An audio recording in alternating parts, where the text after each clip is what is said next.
J'ai calculé tout à l'heure, c'est la 3e fois que je viens à une dernière soirée de premier tour à Fontaine. Donc ça nous rajeunit. Et comme c'était dit tout à l'heure, effectivement, je suis à la fois un ami de Fontaine, un ami de Jean-Paul, et un ami de vous tous, parce que je crois qu'on a des combats en commun à conduire. Ce que j'ai envie de dire en préalable au nom de la fédération, c'est bien sûr qu'on accompagne et qu'on soutient effectivement Jean-Paul et toute sa liste, mais ça montre que nous pouvons effectivement gagner quand on est dans l'union de la gauche. Alors qu'on y rajoute le terme d'écologiste, bien sûr, parce que nous-mêmes, nous sommes quand même aussi un petit peu écologistes, voire beaucoup écologistes. C'est un peu l'air du temps, mais c'est important que de dire il faut se battre effectivement pour que l'union de la gauche effectivement demeure et que finalement on puisse encore avancer. Je dis à mon collègue de la Fédération du Parti communiste, il faut qu'on travaille dès après les municipales sur la reconquête du conseil départemental.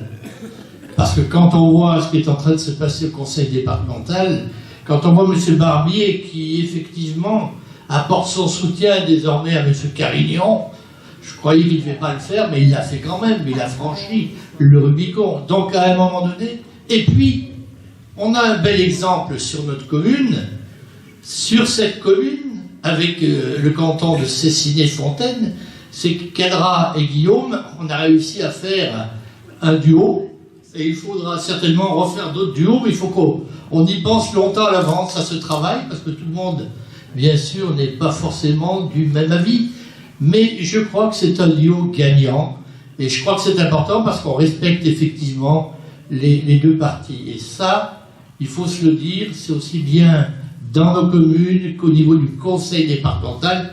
Il faudra certainement réfléchir également au conseil régional, parce que je crois que là, on a un brouillard de gens qui changent de casquette comme ils changeraient, j'espère pour eux, ils changent de chemise tous les jours, mais n'empêche que ça pose un certain nombre de questions.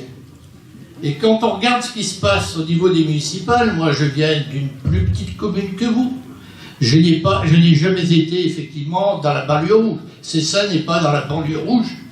On en parlait l'autre jour au niveau des quotients familiaux et tout ça. Donc, mais il y a des formes de travail qui se sont installées. Il y a même un message aujourd'hui qui est parti de Catherine Brett en direction du maire pour dire faisons la SPL restauration. Elle t'a envoyé un mot aujourd'hui. Les parents sont en train vraiment de se lancer des défis et de lancer des défis aux maires sortants qui au dernier moment refusaient de rentrer dans la SPL au prétexte obscur de je ne sais quoi, et aujourd'hui il en accuse Catherine Brett de ne pas avoir fait le travail nécessaire. Alors ça c'est un comble, mais on connaît celui qui en 2017, la veille des élections législatives, subitement s'est révélé être un macroniste fervent.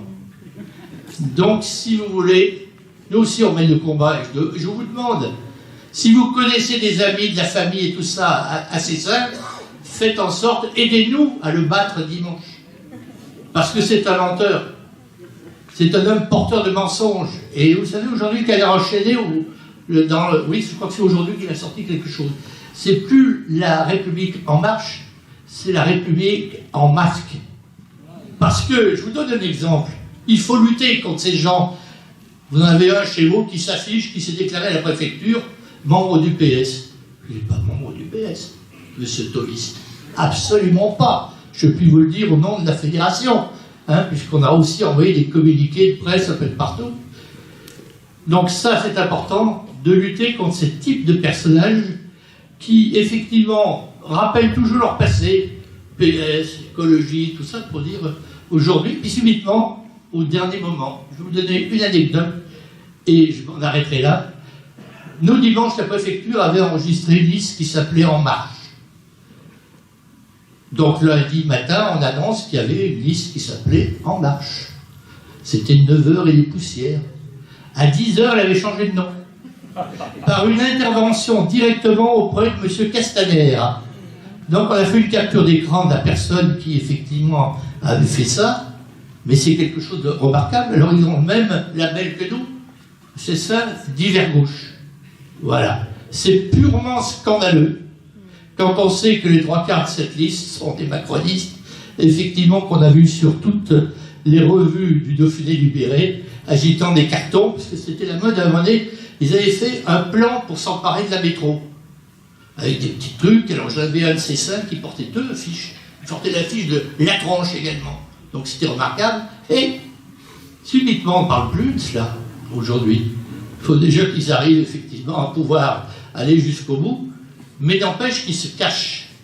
Donc je pense qu'il y a aujourd'hui en matière politique des gens, des imposteurs, quand nous, nous sommes tous effectivement à nous afficher publiquement, on ne s'est jamais caché. Alors, au nom de l'honnêteté, au nom de la loyauté politique, je vous demande vraiment d'aider la liste de Jean-Paul à faire le maximum de voix au premier tour, et nous, effectivement, on en sera encore tout à fait heureux. Merci, bonne soirée, et vive la victoire!